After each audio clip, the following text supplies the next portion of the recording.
نہیں رہی۔ اب ایک تیسرا راستہ متعین ہو گیا کہ وہ یہ کہ کسی ایک کی تقلید کی جائے۔ پھر آقا مدنی صلی اللہ علیہ وسلم کے زمانے میں دو طرح کی تقلید ہوتی تھی، تقلید مطلق اور تقلید شخصی۔ تقلید مطلق کا مطلب یہ تھا کہ انسان پیش آمدہ مسائل جس مجتہد سے چاہے معلوم کر لے اور اس پر عمل کرنا شروع کر دے۔ ایک مسئلہ ایک مجتہد سے معلوم کر لیا، دوسرا مسئلہ دوسرے مجتہد سے معلوم کر لیا، یہ ہے تقلید عام، تقلید مطلق، تقلید غیر شخصی۔ یا آقا مدنی صلی اللہ علیہ وسلم کے زمانے میں یہ تقلید رائج تھی۔ اسی طرح تقلید شخصی بھی رائج تھی، لیکن بعد میں جب زمانہ بدل گیا، انسانوں میں تقویٰ کی، بزرگی کی کمی آ گئی اور نفس پرستی، خواہش پرستی کا غلبہ ہونے لگا، تو پھر علماء کا اس پر اتفاق ہوا کہ اب تقلید مطلق کی اجازت نہ دی جائے، ورنہ لوگ دین کو مذاق بنا لیں گے اور ہر ایک آسان سے آسان مسئلے پر عمل کرنا شروع کر دے گا، اور کیا ہوگا کہ دین آسانیوں کا مجموعہ بن کر رہ جائے گا۔ اور پھر تقلید کسی امام کی نہیں ہوگی، تقلید ہوگی اپنی خواہش کی۔ جس امام کا قول پسند آیا اس کی تقلید کر لی۔ پسند کیوں آیا؟ کہ نفس نے اسے پسند کیا، اس لیے ہم نے اس کی تقلید کر لی۔ تو بعد میں علماء نے یہ فیصلہ کیا کہ اب امت کو تقلید شخصی پر جمع کر دیا جائے۔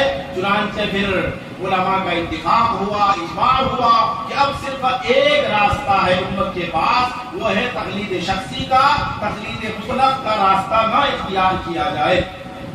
پانچویں بات ہے دلائل تقلید، کہ ہم جو تقلید کرتے ہیں، کسی امام کی پیروی کرتے ہیں، یہ کہاں سے ثابت ہے؟ یاد رکھیں، بزرگوں نے لکھا ہے کہ قرآن کریم میں اللہ تبارک و تعالیٰ نے انسانوں کے 3 طبقے بیان فرمائے، انسانوں کی 3 قسمیں بیان فرمائی ہیں۔ ایک جماعت ہے جسے قرآن نے کہا ہے اہل ذکر، اور کہیں قرآن نے کہا ہے منیب الی اللہ، کہیں قرآن نے کہا ہے اولو الابصار، اور کہیں قرآن نے کہا ہے فقیہ، یہ ہے پہلی جماعت۔ اور کہیں قرآن نے کہا ہے اہل استنباط، یہ ہے پہلی جماعت۔ اور دوسری جماعت وہ ہے، اچھا اس جماعت کی ذمہ داری قرآن نے کیا بیان کی ہے؟ جس جماعت کو قرآن نے اہل ذکر قرار دیا ہے، اہل استنباط قرار دیا ہے، اور اولو الابصار قرار دیا ہے، فقیہ و مجتہد قرار دیا ہے، قرآن نے اس جماعت کی ذمہ داری بیان کی ہے۔ فاعتبروا یا اولی الابصار، اے اصحاب بصیرت لوگو، اے بصیرت والو، تم قیاس کرو۔ یہ ہے مجتہدین کی ذمہ داری، یہ ہے قرآن میں بیان کیا ہوا انسانوں کی پہلی جماعت جس کی ذمہ داری قرآن نے دی ہے، اللہ نے دی ہے، استنباط کرنا۔ اور وہ استنباط کرتے ہیں 3 قسم کے مسائل میں، وہ مسائل آپ کے سامنے آ گئے۔ دوسری جماعت ایک اور ہے جن میں اجتہاد کی صلاحیت نہیں پائی جاتی، اس جماعت کی ذمہ داری قرآن نے کیا بیان کی ہے؟ فاسألوا اہل الذکر ان کنتم لا تعلمون، کہ اگر تمہارے پاس علم نہیں ہے تو اہل ذکر یعنی مجتہدین سے مسائل معلوم کر کے عمل کرو اور ان کی پیروی کرو۔ دوسری جگہ قرآن نے کہا واتبع سبیل من اناب الی، کہ جو منیب الی اللہ ہے، جو اللہ کی طرف رجوع کرنے والا ہے، اس کی پیروی کرو۔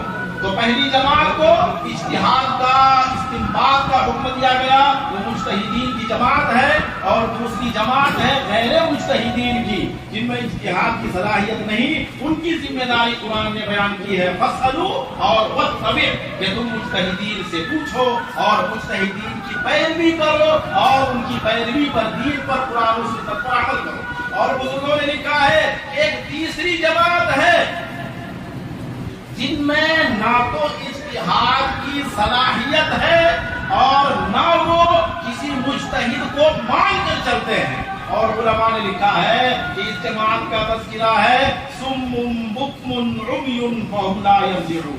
یا قرآن نے دوسری جگہ کہا ہے لو كنا نسمع او نعقل ما كنا في اصحاب السعیر، کہ اگر ہم جانتے، سمجھتے، اگر ہم سمجھتے یا سنتے، اگر ہم سمجھتے، اجتہاد کی صلاحیت رکھتے یا مجتہدین کی باتیں سنتے، تو آج ہم جہنم یہ ہے تیسری جماعت۔ تو قرآن کریم میں ان 3 جماعتوں کا تذکرہ ہوا ہے، اور ساتھ ساتھ جماعت اول کی ذمہ داری استنباط کرنا، اجتہاد کرنا وہ بیان کیا گیا ہے، اور جماعت ثانیہ کی ذمہ داری ہے ان کی پیروی اختیار کرنا، ان کے نقش قدم پر چلنا، ان کی پیروی کرنا اور ان کی تقلید کرنا۔ اسی طرح دلائل میں سے ایک دلیل یہ سمجھے کہ حضرت عمر فاروق رضی اللہ عنہ کے دور میں حضرت عمر فاروق رضی اللہ عنہ نے تمام صحابہ کرام کو 20 رکعت تراویح پر جمع کیا، اور تمام صحابہ کرام نے اس مسئلے میں حضرت عمر فاروق رضی اللہ عنہ کی تقلید کی۔ کسی نے بھی حدیث کا مطالبہ نہیں کیا، آیت کا مطالبہ نہیں کیا۔ یہ صحابہ کرام کی طرف سے اس مسئلے میں حضرت عمر کی تقلید شخصی ہوئی، اور کسی نے بھی انکار نہیں کیا کہ ہم آپ کی پیروی نہیں کریں گے، ہم آپ کی تقلید نہیں کریں گے۔ بزرگوں نے لکھا ہے، اس سے پتہ چلا کہ دور عمر میں ایک بھی غیر مقلد نہیں تھا۔ اسی طرح جب حضرت عثمان کا دور آیا تو حضرت عثمان رضی اللہ عنہ نے دیکھا کہ جمعہ کے دن چونکہ مجمع بہت زیادہ ہو رہا ہے، پہلے 2 اذانیں ہوتی تھی، ایک اذان ممبر کے سامنے اور ایک اقامت کی صورت میں۔ حضرت عثمان غنی رضی اللہ عنہ نے اذان اول کا اضافہ کیا، اور تمام صحابہ کرام نے اسے تسلیم کیا، کسی نے بھی انکار نہیں کیا۔ گویا اس مسئلے میں حضرت عثمان غنی رضی اللہ عنہ کی تقلید شخصی کی گئی۔ چونکہ وقت بہت کم ہے، اس کے بعد ایک اور مسئلہ ان کے اعتراضات دیکھیں۔ اس مسئلے میں چونکہ قرآن و حدیث واضح ہے، قرآن و حدیث میں تو تقلید کا حکم دیا گیا ہے، تو تقلید کے خلاف قرآن و حدیث میں کچھ بھی نہیں مل سکتا ہے۔ اس لیے مقلدین کے پاس اس مسئلے میں قرآن و حدیث میں سے کچھ نہیں ہے۔ ہاں کبھی کبھی وہ ان آیتوں کو ہمارے خلاف استعمال کرتے ہیں جو آیتیں کفار مکہ کے بارے میں، یہودیوں کے بارے میں نازل ہوئی، کہ وہ اپنے آباء و اجداد کی تقلید کرتے ہیں، اپنے آباء و اجداد کے دین پر عمل کرتے ہیں۔ لیکن بزرگوں نے لکھا ہے یہ تحریف معنوی ہے، اس لیے کہ ہماری جو تقلید ہے اس میں 3 چیزیں ہیں۔ یہاں غیر مقلدین جو غیر مجتہد ہیں، عام لوگ ہیں، عامی، یہ تقلید کرتے ہیں مجتہد کی اور دین پر عمل کرنے کے لیے۔ کیا کفار مکہ بھی مجتہد کی تقلید کرتے تھے؟ کیا کفار مکہ بھی دین پر عمل کرنے کے لیے تقلید کرتے تھے، یا دین کا انکار کرنے کے لیے وہ تقلید کرتے تھے؟ اس لیے ہمارے خلاف کافروں سے متعلق آیات کو بنیاد بنا کر اعتراض کرنا یہ تحریف معنوی ہے۔ اسی طرح اصل ایک مسئلہ اور بزرگوں نے لکھا ہے کہ تقلید کے مسئلے میں غیر مقلدین کے پاس کچھ نہیں ہے، ہاں شیعوں سے چرائے ہوئے کچھ مخالفت ہیں۔ دیکھو شیعوں کے یہاں یہ مسئلہ ہے کہ وہ صرف زندوں کی تقلید کرتے ہیں، مردوں کی تقلید نہیں کرتے۔ شیعہ بھی تقلید کے قائل ہیں، لیکن ان کا امام زندہ ہونا چاہیے۔ کس امام کی موت ہو گئی اب اس کی تقلید نہیں کریں گے، زندوں کی تقلید کرتے ہیں۔ تو شیعوں کی طرف سے مسلمانوں پر، احناف پر اعتراض ہوا تھا کہ آپ زندوں کی تقلید کیوں کرتے ہیں۔ اس طرح کے مختلف اعتراضات کیے گئے تھے، انہی اعتراضات کو غیر مقلدین نے چرا کر ہم پر وارد کرنا شروع کیا ہے۔ مثال کے طور پر ان کا ایک اعتراض یہ ہوتا ہے کہ امام نے خود تقلید سے منع کیا کہ فلاں امام نے کہا کہ میری تقلید نہ کرنا۔ جب تمہارے امام نے خود تقلید سے منع کیا ہے تو تم اپنے امام کی تقلید کیوں کرتے ہو؟